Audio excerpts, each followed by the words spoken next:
Bonjour à tous les passionnés de cinéma, je suis enchantée de vous retrouver sur ma chaîne CinéVibe, où je partage avec vous les dernières actualités sur les films à venir et ceux déjà sortis. Pensez à vous abonner pour ne rien manquer des nombreux contenus captivants à venir. C'est Bonjour à parti! tous. Dans cette vidéo, je vais vous parler d'un sujet qui me passionne, sur la branche. Nous allons explorer ensemble l'univers fascinant des arbres et de la nature qui nous entoure.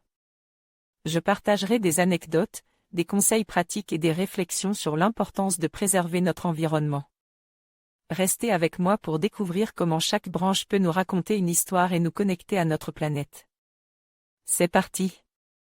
Pyramide distribution date de sortie, 26 juillet 2023 durée, 1h31 site officiel synopsis du film fraîchement sorti de l'hôpital.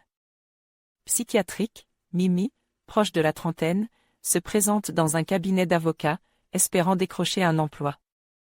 Perturbée par la franchise de la jeune femme, maître Claire Bloch, qui n'a pas l'intention de l'embaucher, lui propose cependant une mission, récupérer auprès de son ancien associé, maître Paul Rousseau, un dossier sensible dont elle a besoin.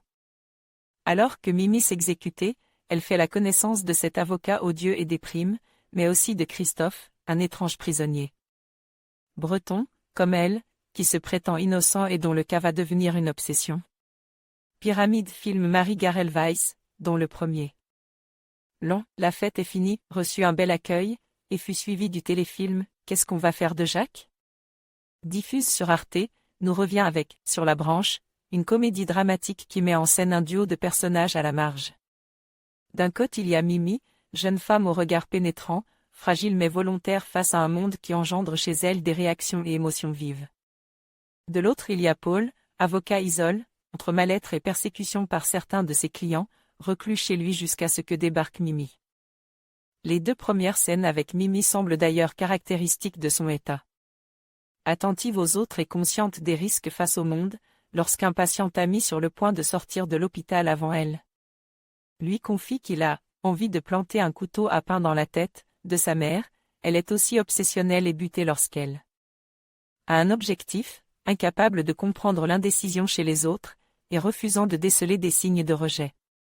En cela, l'on peut dire que Daphné Patakia, Jam, Benedetta, les 5 diables, se voient offert ici un beau rôle, qu'elle semble habiter immédiatement, alternant présence envahissante et soudain retrait ou crise d'angoisse. En choisissant de faire son personnage, quelqu'un d'à la fois en permanente réflexion et d'inconscient, oppose naturel d'un pôle, Benoît Poulvorde, convaincant, ferme aux autres, l'auteur donne une teinte de comédie à l'ensemble, qui oscille cependant entre réussite. La rencontre avec Claire, une scène de sexe au parloir, la conduite nocturne, et scène plus malaisante, les entretiens avec la psy, la première scène de parloir, le repas avec la famille qui accuse Christophe.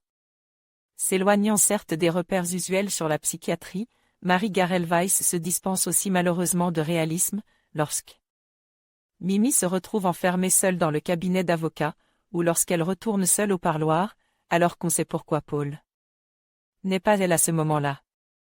Agnès Jaoui et Raphaël Quénard complètent le casting, la première nous rappelant à quel point elle est une actrice sensible, le second nous faisant nous interroger sur sa capacité à sortir du même registre. Reste une œuvre intrigante, teintée d'espoir, où la folie douce augmente avec l'ouverture au monde comme celle proposée par les décors. Mais qui aurait sans doute mérite d'exploiter plus la branche comique et investigatrice liée au client bafou de Paul. Au final, les scènes avec les 2 femmes persécutrices ne semblent malheureusement que des parenthèses dans un scénario ou un autre. Genre de folie avait en fait parfaitement sa place. Olivier Bachelard envoyait un message au rédacteur. En conclusion, Sur la branche, nous rappelle l'importance de la connexion avec la nature et de la simplicité de la vie. Que ce soit à travers des moments de contemplation ou des expériences partagées, chaque instant passe en harmonie avec notre environnement enrichit notre existence.